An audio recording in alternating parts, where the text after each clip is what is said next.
Growing up, I thought my Uncle Ray was the coolest guy in the world. He was my dad's younger brother by 4 years, and while Dad was a straight-laced detective with the Santa Monica Police Department, Uncle Ray ran a surf shack down on the beach. He wasn't a loser, not by any stretch. That surf shack was a brick-and-mortar business with half a dozen employees and a 6-figure turnover. But Dad still looked at Ray like he was his wayward kid brother, even if he did love him to death. He had a beach house down there on the shore, and we'd drive over there a few times every summer to hang out with Ray and his girlfriend Nina. But then one summer, we were all packed up and ready to head down to the beach when my dad suddenly told us Uncle Ray was busy, and we had to wait for another time to go see him. We could still head down to the beach, just not to Ray's, and while I remember being disappointed in the moment, I think I'd forgotten about it as soon as my toes hit the sand. I was only 7 back then, so still very innocent, and the sudden change of plan didn't strike me at all as suspicious.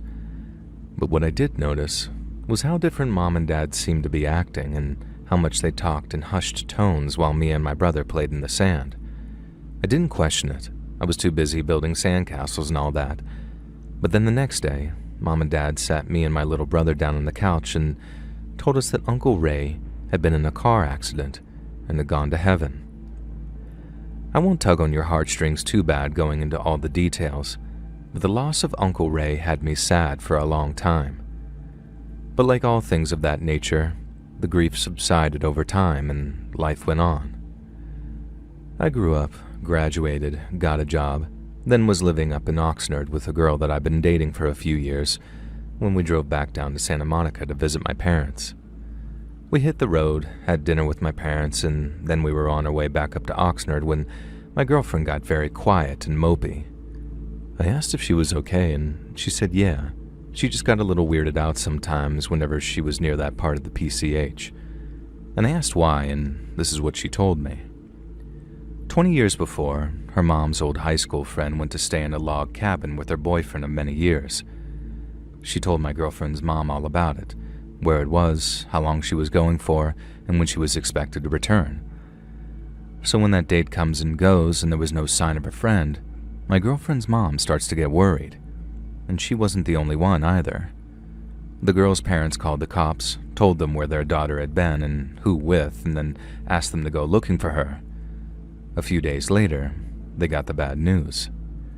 A car belonging to their daughter's boyfriend had been found, having been deliberately driven off the road. He was inside, dead from a broken neck, while she was in the trunk, cut up and wrapped in plastic.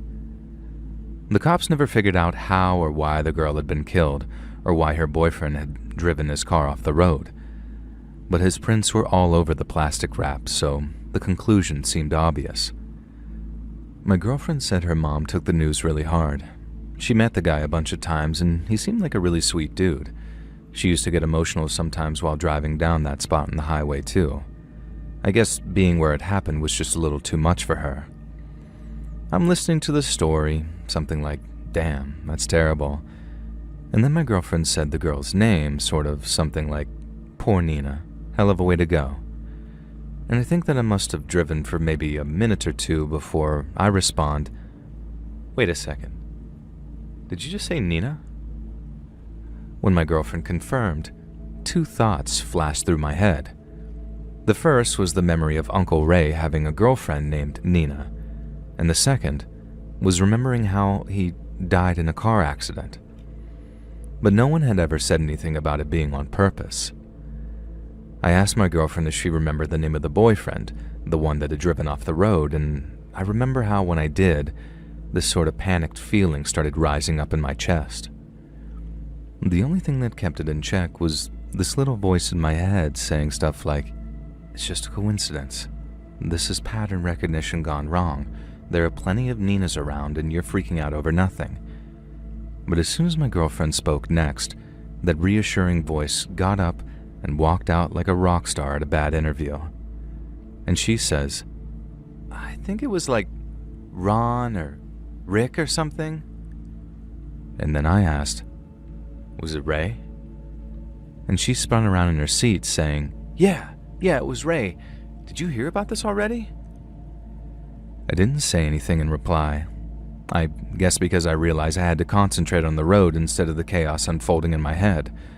Then the next chance I got, I pulled over to the side of the road, asked my girlfriend to wait in the car, and then got out and called my mom and dad on my cell phone.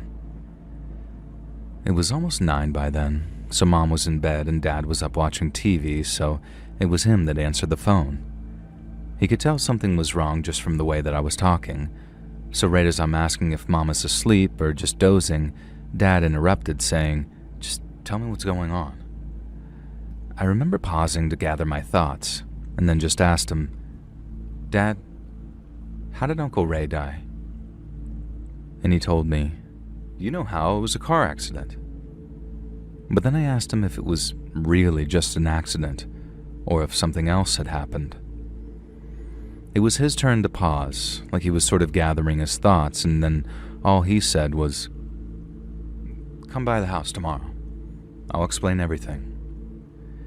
And I felt weirdly numb getting back into the car, and although my girlfriend basically demanded to know what was going on, I couldn't find the words to tell her until we were back home and safely off the road. I had this irrational fear that unless I kept myself together on the road, I'd end up dying in a car accident too, like some inescapable loop from some overcomplicated horror movie. But obviously that didn't happen. We got home safe, I grabbed a beer out of the fridge, then me and my girlfriend had a teary heart-to-heart where I explained everything, including the part where my dad had all but confirmed my tears with that "I'll explain everything" line. She kept saying sorry, like it was her fault for telling me, but it wasn't her fault. It was Ray's. I could barely sleep that night, and when I did manage to drift off, I had this ultra-vivid nightmare where my dad took me into the garage and showed me Ray's body. I woke up before he opened the coffin, but it was enough to have me splashing my face in the bathroom sink while I waited for the shakes to subside. A few hours later, I was back on the highway driving down to Santa Monica to talk to Mom and Dad. I expected things to get ugly, emotionally speaking, and boy did they ever. Mom was already crying when I got there, and the first thing she did was give me a big hug and tell me she was sorry that they never told me the truth. Obviously, I already had an idea of what that truth was, but hearing all the details was still one of the most chilling and disturbing experiences of my whole life.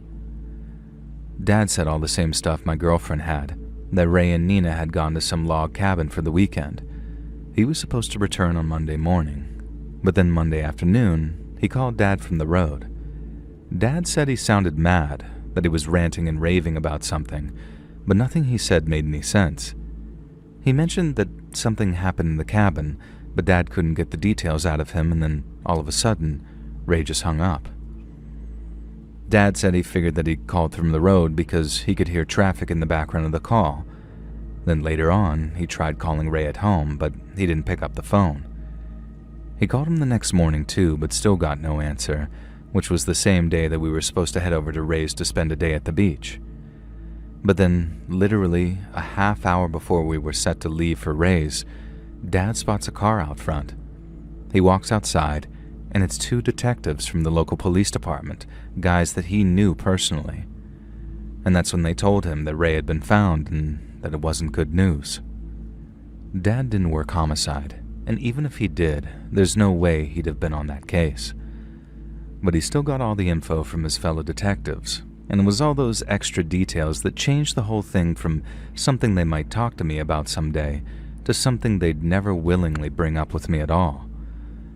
The first thing that really got Dad's attention was when the homicide detectives traced Ray's movements to the cabin he and Nina had been staying in, which was up near Redwood Deck, part of a collection of 5 whose rental costs made their owners a lot of money. The cabins were in a nice sleepy patch of redwoods up near the falls, but they were never quiet, and apart from a couple of weeks during the June gloom, the cabins were fully booked almost all year round.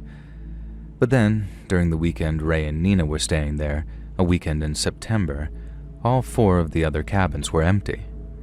The detectives found out when they tried to find witnesses staying in other cabins, people who could testify to Ray's behavior or state of mind around the time of Nina's murder. They'd also heard about how popular the cabins were, so imagine their surprise when they found no bookings at any of the other cabins. They hadn't been closed for the weekend, they hadn't been reserved, there was just no bookings, none except Nina and Uncle Ray. This led to homicide detectives questioning the owners of the cabins extensively, but there was no indication they were involved. The next things that didn't add up for the homicide detectives was how, on the day Ray and Nina were due to drive back to Santa Barbara, where they were living at the time and just up the highway from Santa Monica, they'd stopped at a gas station just hours before Ray called my dad ranting and raving. Only, the clerk remembered them acting perfectly normal. Ray pumped some gas, Nina bought a soda, and then they left together like nothing whatsoever was wrong. But then somehow, in some place over the next 20 miles or so, Ray pulls over, chops Nina into little bits, and then wraps her in plastic before throwing her in the trunk of his car. The detectives couldn't work out if Ray murdered Nina before or after that creepy phone call he made to his dad, but they know that not long after the call was made, he went and drove himself off the road after unfastening his seatbelt. Or at least, that's what appeared to have happened according to the scene. I remember my dad telling me all this with Mom sitting next to him holding his hand. He was always a really strong, stern kind of guy, but telling me that story was the only time I ever saw him well up with tears. It wasn't just the sadness of it all either. It was the frustration of not knowing why, of having all those unanswered questions about the cabins, Ray's state of mind, and what he'd said during that phone call. Because the phone call he made during the day of the murder was something that scared the crap out of my dad. Obviously, once they learned about the call, the detectives wanted to know what Ray had said to my dad, but all he had to tell them was nothing. They asked him to clarify, and my dad told them pretty much what he told me. It was just words. Dad said that not a single thing that he'd said made any sense, that it was all just random words. He said he concentrated as best he could, trying to work out what he was saying, but then he got this weird sinking feeling when he realized Ray had just gone nuts. He kept telling Ray to calm down, that he'd call him at home in a couple of hours to see if he was okay, but he never picked up, and that was the start of everything. I remember how, by the time Dad had finished, I just felt kind of numb. I rolled a few tears when my mom and Dad cried, but that was just because of seeing how upset they were. I felt numb because I'd been thinking about it throughout the whole sleepless night prior, so maybe 15 hours straight. I'd questioned it, accepted it, and then questioned it some more before accepting it all over again. So when the time came to hearing all the gruesome, gritty details, I was just sort of resigned to it all, I guess. Mom and Dad kept apologizing too, for keeping the truth from me for so long, as well as, in a more general sense, that things had to happen that way in the first place. I reassured them in every sense possible, saying I understood why they did what they did, because how the hell could you ever expect a younger person to process something like that? But that didn't seem to do much for them. I guess it was all that emotional spilling out after years and years of pretending everything was okay and not being able to talk about it openly. We were all emotionally wrecked by the time it came for me to drive back. Then, when I got home, I told my girlfriend how it had been my uncle who'd most likely murdered her mom's high school friend. And as you can imagine, that made for quite the talk, and we talked about it a lot. I guess that's the thing that helped me more than anything. All the free therapy I got from being with someone who genuinely gave a damn about me. So much so that she never told her mom what she knew. At least, not when we were together. Then over time, we just sort of moved past it. We broke up a few years later, totally unrelated, but I think about her a lot still, and how she helped me get past one of the single worst events of my entire adult and child life.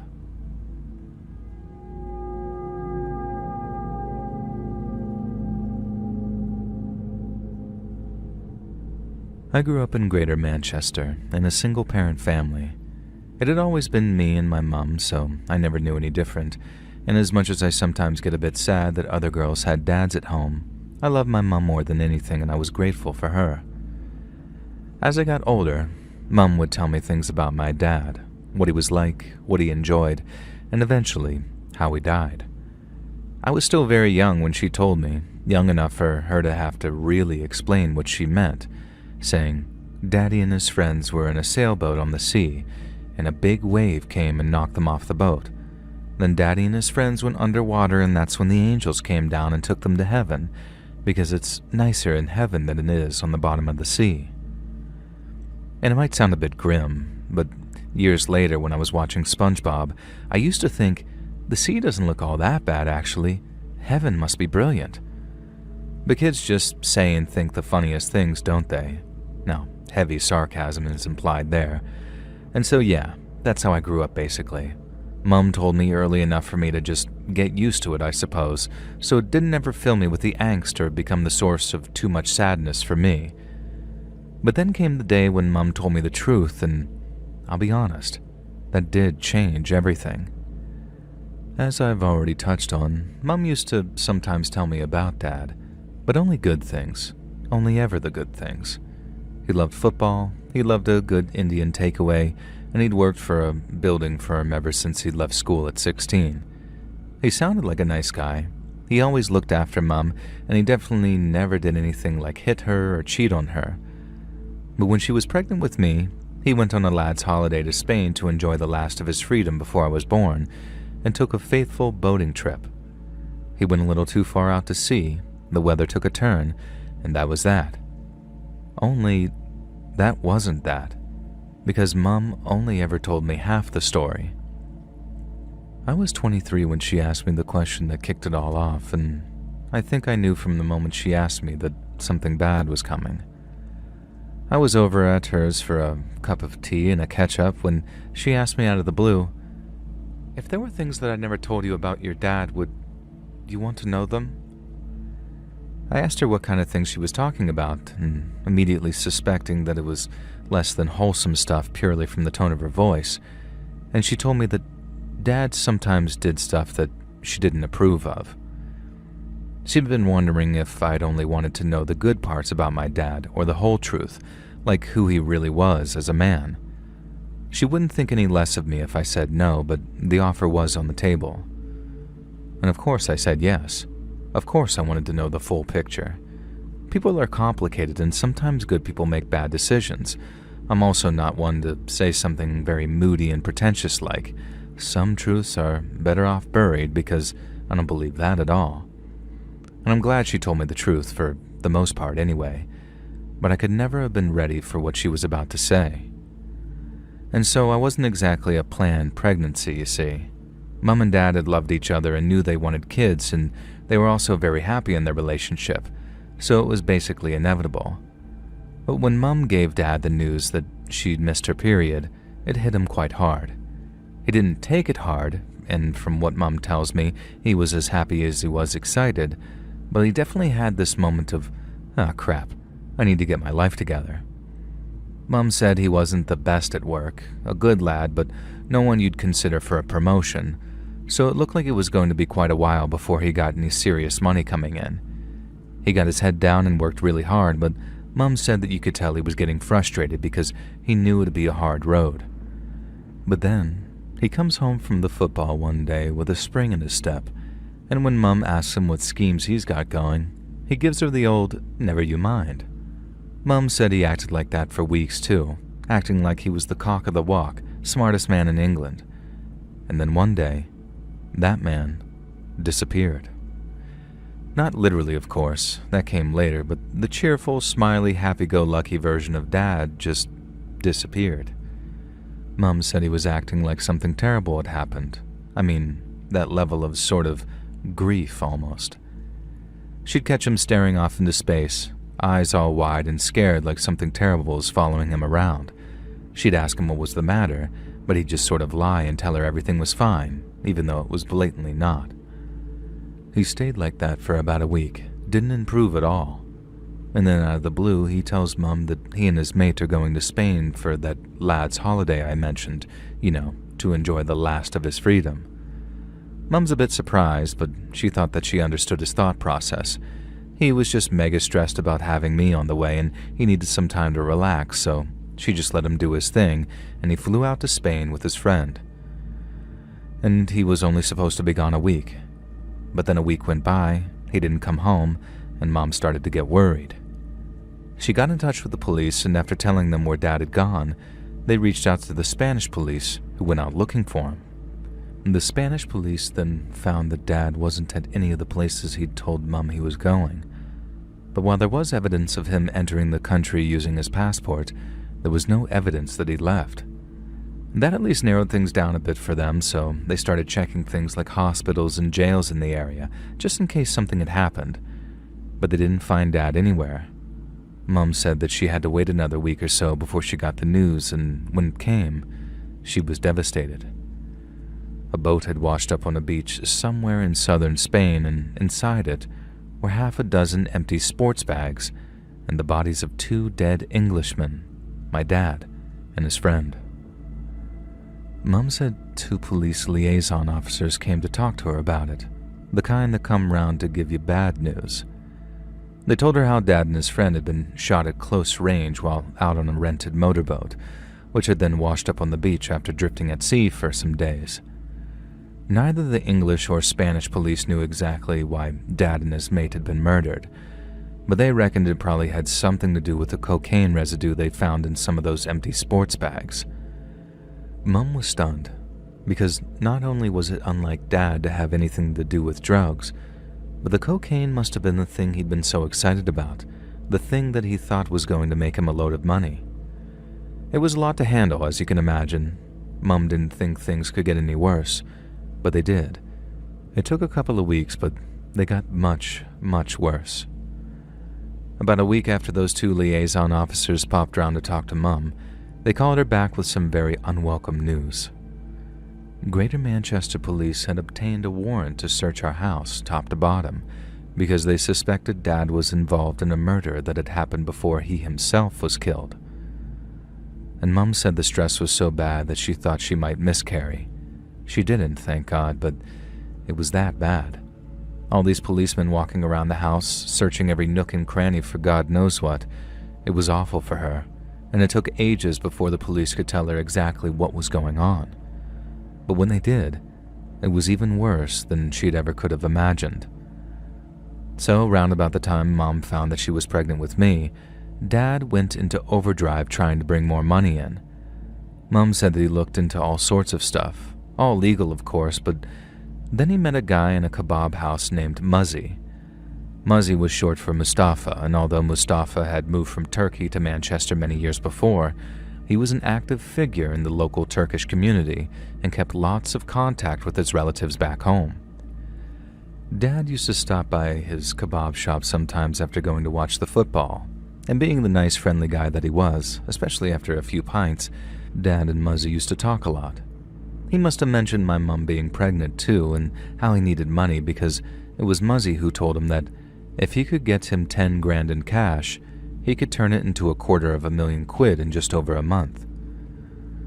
We knew all this because Dad texted his mate about it, the one who was killed with him, and the Spanish police got access to all the messages because they recovered his phone from the body. Anyway, Dad texted his mate asking if he's got 5 grand lying around to go halves with him on Muzzy's little investment plan. My dad's mate was obviously mega skeptical about the whole thing.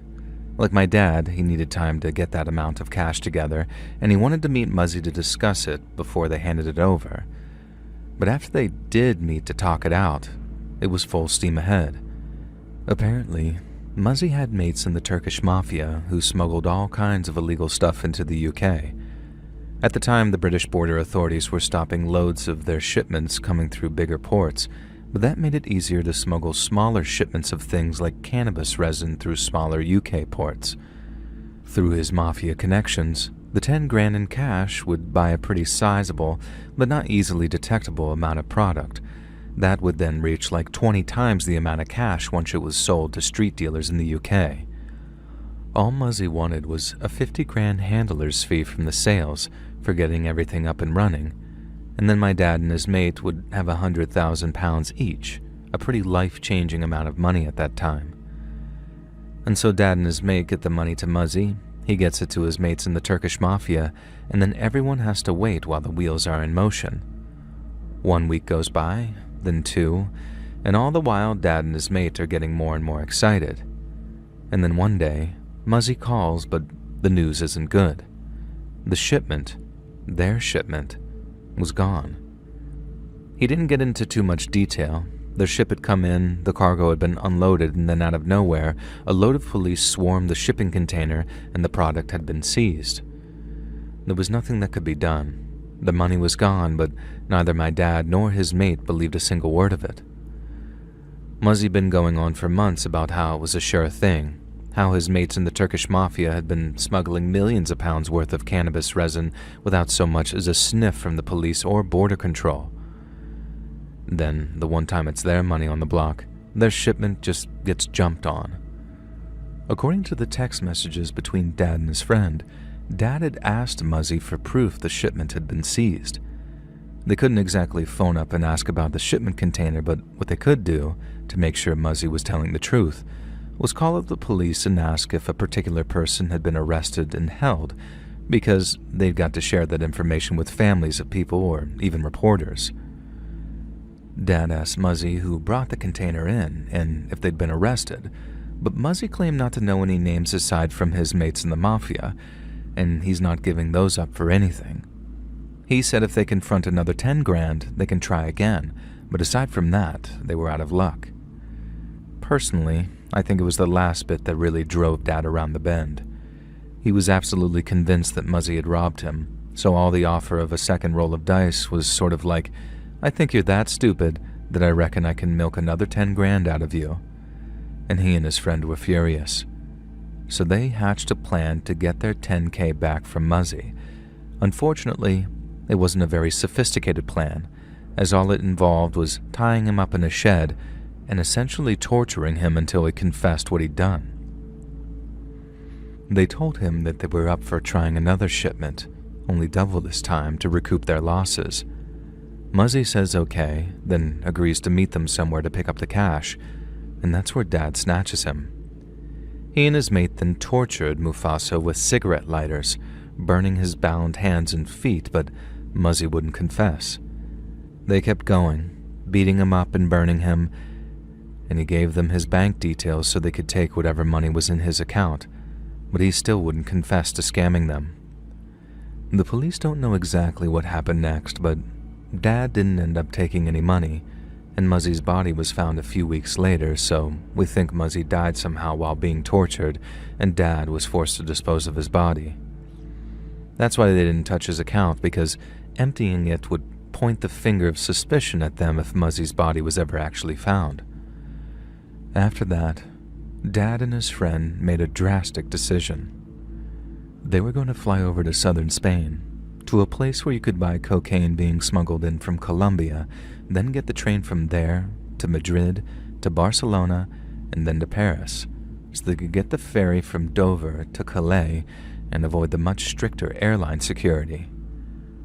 I don't know how solid a plan that was, but it obviously didn't go down for my dad like that, because after meeting someone out at sea on this little rented motorboat, he and his friend either got double-crossed right there, or had their cocaine stolen when they were on their way back to land. The empty bags with the cocaine residue makes me think that it was the second one that they got intercepted somehow. Because if the people they bought from wanted them dead, why toss empty bags into their boat? It doesn't add up. I think they were found by someone else, someone who either preys on the small boats that do dodgy deals in the Straits of Gibraltar, or someone they'd really pissed off, i.e. the Turks. You see, Muzzy was innocent. The police were able to confirm that a shipment of cannabis had been seized at Falmouth Harbor, so Muzzy wasn't lying, and my dad had tortured him for nothing.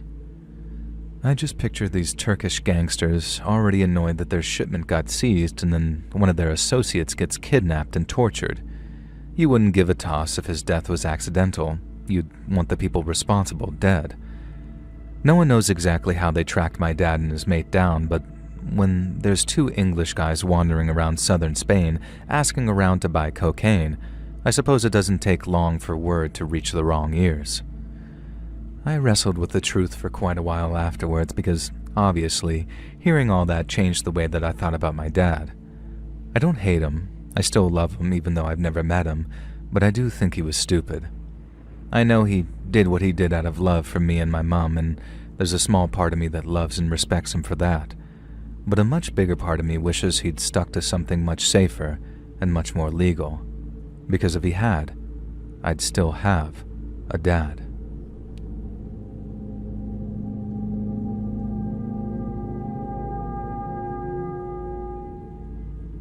In the small city of Amstetten in Lower Austria, there stands a gray 3-story building consisting of a regular family home and an attached apartment building.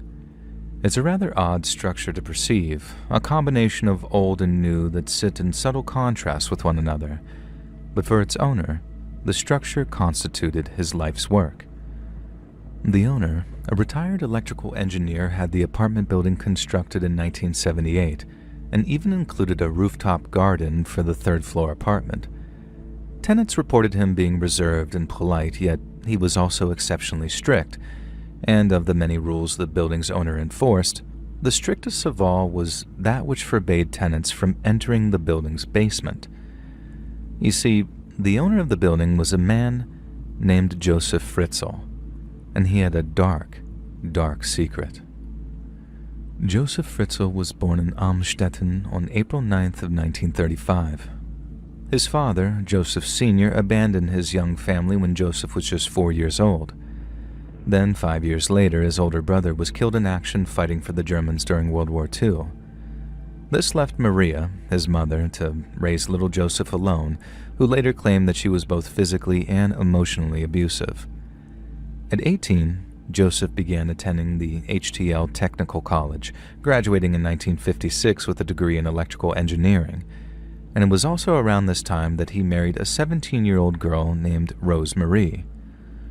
Over the years that followed, Joseph and Rose Marie would go on to have 3 sons and 4 daughters, including Elizabeth, who was born April 6th of 1966. But just 1 year after the baby girl's birth, her father began to exhibit some shocking changes in his behavior. In 1967, Fritzl began stalking a 24-year-old nurse in the nearby city of Linz. He kept his distance for a while, hiding in plain sight among crowded city streets. But then one day, having discovered the woman's husband was away from home, he broke into her house, held a knife to her throat, and then violated her. Fritzl was also said to be a suspect in the assault of another 20-year-old woman, as well as a case of indecent exposure reported around the same time. He was arrested, then put on trial for his crimes, but shockingly, an Austrian judge sentenced him to a mere 18 months in prison, of which Fritzl only served 12. Following his release from prison, Fritzl was employed by an Amstetten construction firm and then later worked as a traveling salesman. Unsurprisingly, his shockingly short prison sentence had done nothing to reform him, and in 1977 he did something unthinkable and began physically abusing his 11-year-old daughter, Elizabeth. And this abuse continued for 6 long years. Then, after completing her compulsory education at the age of 16, Elizabeth began a vocational course which focused on the food and beverage industry. This required Fritzl to grant his daughter more and more freedom. Freedom she thoroughly took advantage of, as just a few months after beginning the course, she fled to the Austrian capital of Vienna in the company of a friend. Sadly, since Elizabeth was still 16 and not legally an adult in the eyes of the law, she was returned to her family after being tracked down by federal police. Some believe that, as a way of averting another escape attempt, Elizabeth's return prompted her authoritarian father to become more lenient. But if that was indeed his new approach, it was nothing but a ploy. By the summer of 1984, a now 18-year-old Elizabeth had completed her vocational course and had been offered employment in nearby Linz. Fritzl knew that he was going to lose her, that there was no way in hell his daughter-turned-victim would volunteer to stay, and so he got to work. For months, Fritzl began working on a not-so-secret project in the basement of his home. He undertook such projects so often that it appears not even Elizabeth had any suspicion of his plans. Then, on August 28th of 1984, Fritzl asked her for assistance in carrying a door down into the basement. Elizabeth obliged her father, then after picking up one end of the door, she helped him carry it into a small windowless room that looked almost like a makeshift prison cell. She began to panic and asked if she could exit the basement. Her father responded by clamping an ether-soaked towel over her face before sealing her prison cell closed with the very same door she helped to carry. Once she realized her teenage daughter was missing, Rosemarie Fritzl filed a missing persons report with the local police department. Detectives opened an investigation into Elizabeth's disappearance, but just over a month later, Fritzl approached law enforcement with a handwritten letter. Purported to be from Elizabeth, the letter had been postmarked in a town just less than 100 miles away and explained that she was tired of living with her family. Confirmed to have been written in the girl's handwriting, the letter also explained that any attempt to find her would result in her fleeing the country. Fritzl told police that he believed his daughter had joined some kind of New Age cult. In reality, she had been forced to write the letter whilst being held in her father's basement. Over the next 2 decades, Fritzl entered the basement on an almost daily basis, supplying his daughter with food and other essentials before violating her repeatedly. Since Fritzl made no attempt to use contraceptive devices, Elizabeth gave birth to a total of 7 children throughout the 24 years of her captivity. One passed away not long after childbirth, but 3 of them, Lisa, Monica, and Alexander, were allowed to live with Fritzl and his wife following the approval of local child protective services. This was only possible due to Fritzl's previous conviction being expunged, as at the time, even despicable crimes like violation of others were stricken from the record after 25 years. Fritzl explained to the authorities, who were already under the impression that Elizabeth had joined a cult, that she simply did not wish to raise her own children. To confirm they were fit parents, the authorities sent out social workers on several different occasions, but not a single one saw or heard anything suspicious, and after a few months, the visits ceased. In 1994, and following the birth of his 4th child by incest, Fritzl decided to enlarge the underground cell housing his now 28-year-old daughter and their first 3 children. He put Elizabeth and the children to work, making them dig out soil with their bare hands until more than 200 square feet had been added to their lodgings. It's also believed their work was incentivized by the additions of amenities such as a CD player, then later a television with an integrated video cassette player. Fritzl then installed a refrigerator and hot plate in the basement so that Elizabeth could cook and feed their children at her leisure. He also charged her with the children's education and punished her failures by shutting off their power or refusing to bring them food. On one such occasion, Elizabeth threatened an escape attempt. Fritzl responded by saying that if any such attempt took place, he would flood the basement with carbon monoxide and suffocate them. He later claimed to have electrified the door to their cell and that any attempts to free themselves would result in sudden and fatal electric shocks. This was later determined to be untrue. Fritzl had rigged up no such fatal mechanisms, yet the prospect terrified Elizabeth, and along with their captive children, Kirsten, Stefan, and Felix, such threats ensured their continual compliance. As you can imagine, Fritzl spent a considerable amount of time in the company of his captive's second family, but he did so without drawing suspicion through what one social worker described as a plausible explanation. Fritzl told his wife and tenants that the basement constituted his office, and since he drew up plans for devices intended for use by multi-million-dollar manufacturing companies, his work had to be kept secret from potential corporate spies. In order to maintain the ruse, Fritzl went so far as to create what was ostensibly an active workshop in his basement and concealed the entrance to Elizabeth's living quarters behind a total of 8 electronically locked doors. These doors could only be opened using a remote control Fritzl carried on his person, giving Fritzl much-needed peace of mind, but that didn't mean there weren't a couple of close calls. One night, one of Fritzl's tenants claimed to have heard a noise coming from the basement. Fritzl promised to investigate, then returned saying that he'd fixed some faulty pipes and that the tenant wouldn't be hearing any more noises.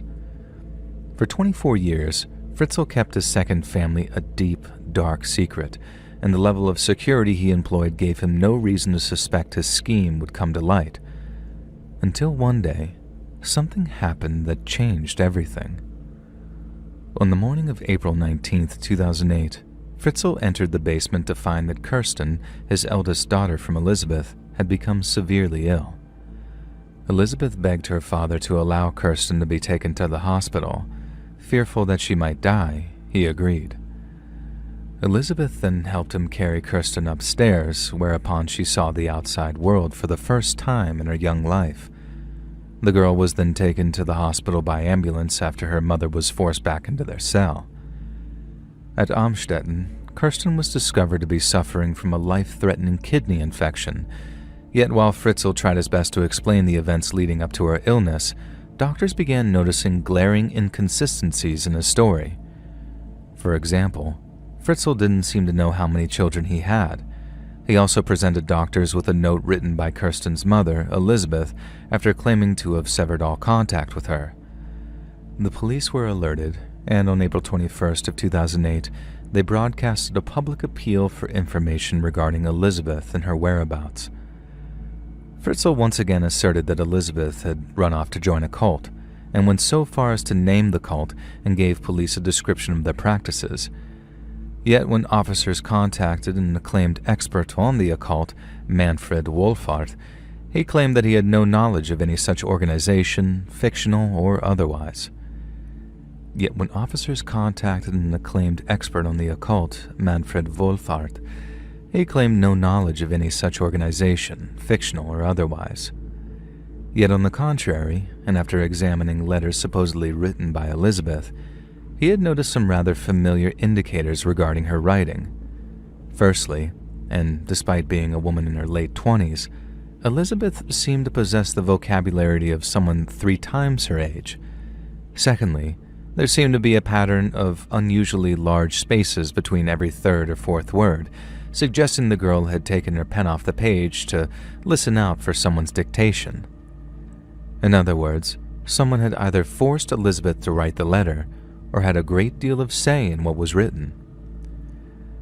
As police decided to reopen the now decades-old investigation into Elizabeth Fritzl's disappearance, Fritzl returned to the basement and tried to calm his terrified daughter. Elizabeth seemed convinced that little Kirsten would pass away and demanded to be at her child's bedside in order to comfort her. It's here that Fritzl made his first but ultimately fatal error in his despicably evil scheme, in that he believed that he could come between a mother and her child. Many believe grave threats were exchanged, that a usual placid Elizabeth became vicious in the face of her father's denials. It's unclear exactly what was said during the exchange, but what we do know is that on April 26th of 2008, he released Elizabeth and their 2 sons, Stefan and Felix, and then brought them upstairs to join the rest of the family.